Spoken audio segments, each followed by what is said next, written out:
My brothers and sisters and my beloved confreres, a very hearty welcome to each one of you to the second Sunday of the Ordinary Time. I'm reminded of an interesting story about a physics professor. This professor was well appreciated by his students. He always used to teach them, nothing in this world can ever be destroyed. They can only be transformed into something else as a new energy.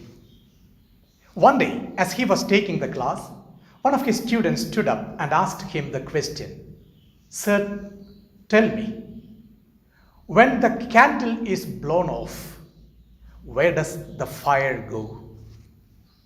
When the candle is blown off, where does the fire go? The professor, who was always insisting that nothing can be destroyed, was stunned for a while. He told the student, "I'm not able to answer your question immediately. When the candle is blown off, where does the fire go?" He stopped his class, and it is said, for years long, he never took up his teaching career. He went on a wandering. Many years later, he returned to his township, and there he happened to meet his old student, who asked him that life-turning question, "When the candle is blown off, where does the fire go?" This time, with a lot of confidence on his face, he stood before his student and told him, "My son, when the candle is blown off, the fire is inside the heart. Think different." Yes, my brothers and sisters, the fire should be inside the heart. This is the vocation story of every person who follows a master. The fire is inside. We are presented with a beautiful reading from the first book of Samuel, the vocation story of boy Samuel. The background to this reading is very, very important.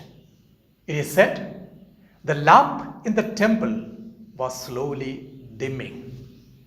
Eli, the priest, is almost fully blind.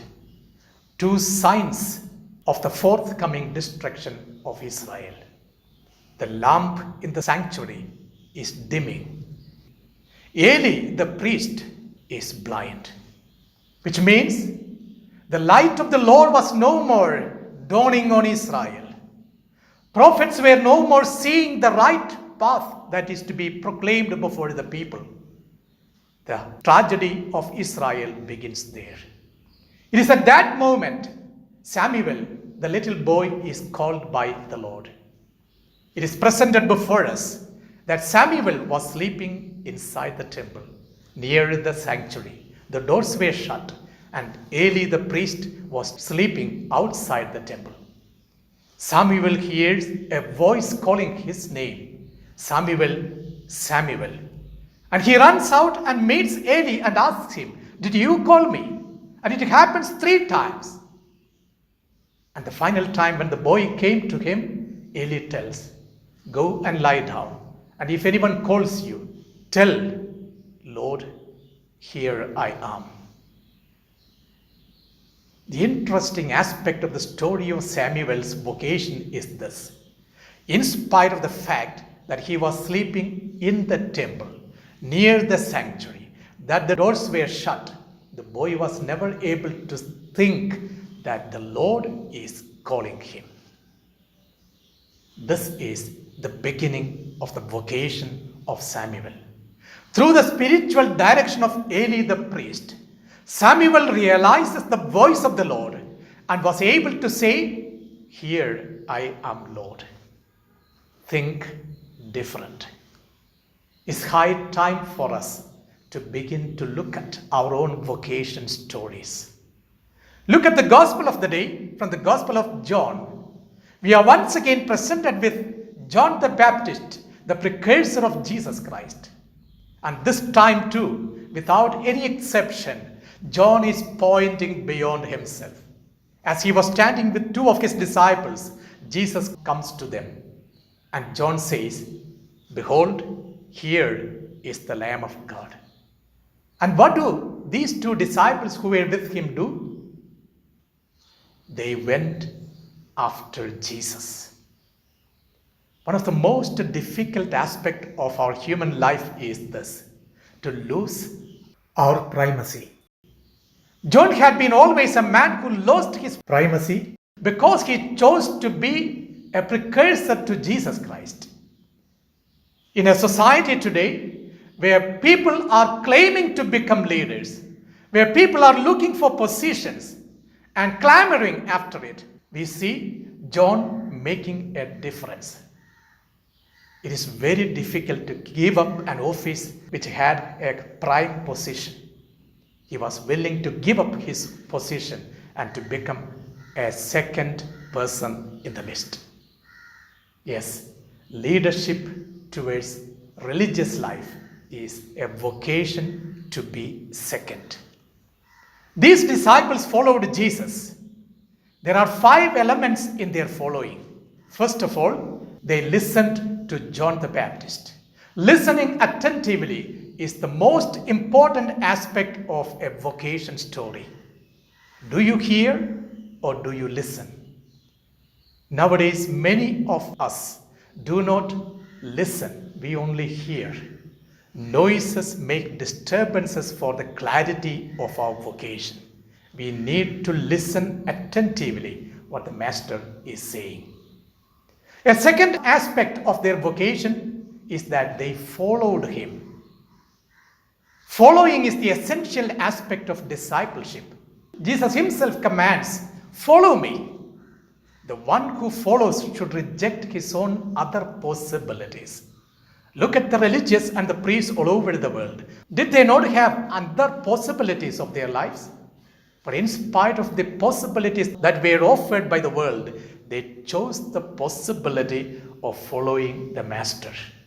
A total commitment to a cause.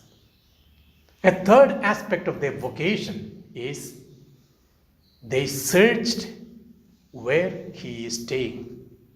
Staying at a place where the Master is an important aspect of their life.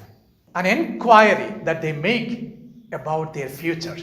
They had been curious to know what their future is, although they were not fully revealed before them.